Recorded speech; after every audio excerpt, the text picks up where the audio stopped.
জুলাই সনদ অবিলম্বে ঘোষণার দাবিতে ফরেন সার্ভিস অভিমুখে লাল মার্চ পালন করবে ইনকিলাব মঞ্চ। তো এখন আপনাদেরকে আমরা যুক্ত করেছি শাহবাগের জাতীয় জাদুঘরের সামনে থেকে। শাহবাগের জাতীয় জাদুঘরের সামনে এখন তারা ইনকিলাব মঞ্চের নেতাকর্মী সহ জুলাই অভ্যুত্থানে নিহত পরিবার বর্গের সদস্যরা সহ অন্যান্য রাজনৈতিক দলগুলো এই প্রোগ্রামে সংহতি প্রকাশ করে বক্তব্য রাখছেন। আমরা আপনাদেরকে তাদের বক্তব্য শোনানোর চেষ্টা করছি, সঙ্গে থাকুন।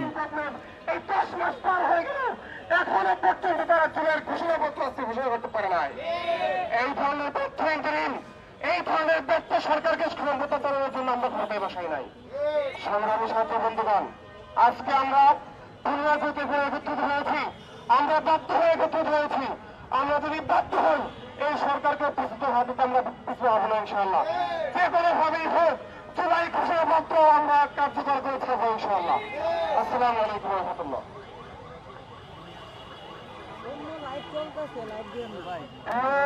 জুলাই জনগণ, এক কথা আমাদের খুব স্পষ্ট, আমাদের কথায় কোন আকার রসিকার নেই, একদম সোজা সাপটা কথা। জুলাইয়ের সনদ নিয়ে কোনো শান্তি পান্তি চলবে না, জুলাইয়ের সনদ নিয়ে কোনো সহজাতুরি চলবে না। জুলাইয়ের সনদ শুধুমাত্র রাজনৈতিক দলগুলো যে সিদ্ধান্ত দিবে সেই সিদ্ধান্ত বাস্তবায়িত হতে পারবে না।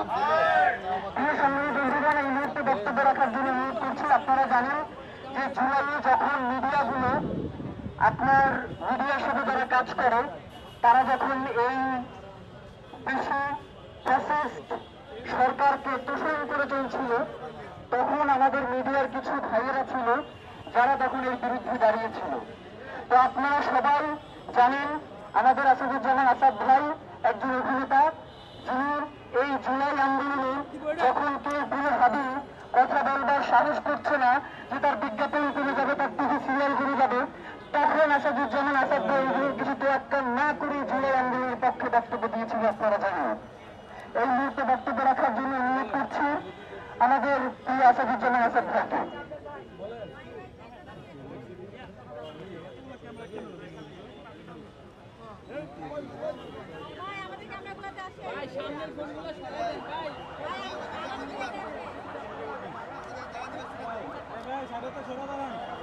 ধন্যবাদ জানাই আমি আমার এই জুলাই যোদ্ধাদের, ধন্যবাদ জানাই আমি জুলাই মিডিয়া যোদ্ধাদের।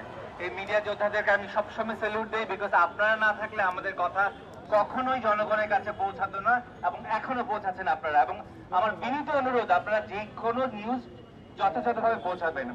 দুঃখজনক, আজকে 1 জুলাই 1 বছর হয়েছে, তাই তো? কিন্তু এখনো আমরা জুলাই সনদ আদায় করতে পারিনি। কেন পারিনি?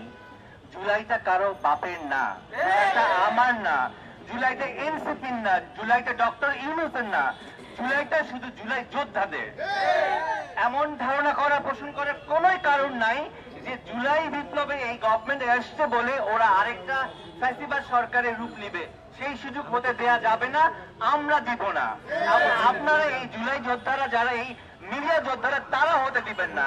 শপথ নেন আজকে জুলাই 1 তারিখে যে কোনো মূল্যে জুলাই সনদ আদায় করতে হবে। এনসিপি আপনারা বসে বসে এখন লোগো কখন প্ল্যান করবেন সেটা নিয়ে আয়োজন করছেন। এটা আপনাদের উদ্দেশ্য ছিল? আজকে কোন একটা জায়গায় প্রাইভেট ইউনিভার্সিটি একটা ছেলে মেয়েকে দেখা যায় না। শুধুই কেন ঢাকা ইউনিভার্সিটি ছেলেদেরকে? যখন এই 17 জুলাই এই হল থেকে আপনাদের বহিষ্কার করা হয়েছিল তখন কারা নেমেছিল? এই বেসরকারি প্রাইভেট ইউনিভার্সিটি ছেলেমেয়েরা নেমেছিল।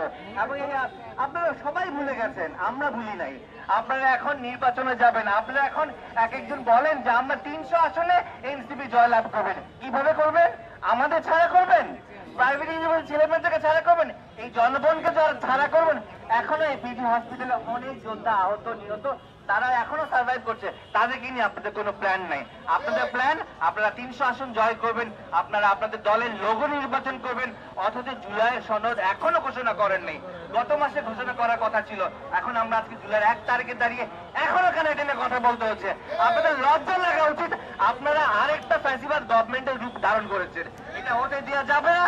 আজকেই সেটা নিয়ে আপনারা শপথ করুন, আমরা শপথ করছি জুলাই সনদ আদায় করেই ছাড়বো যে কোনো মূল্যে। ধন্যবাদ আপনাদের সবাইকে।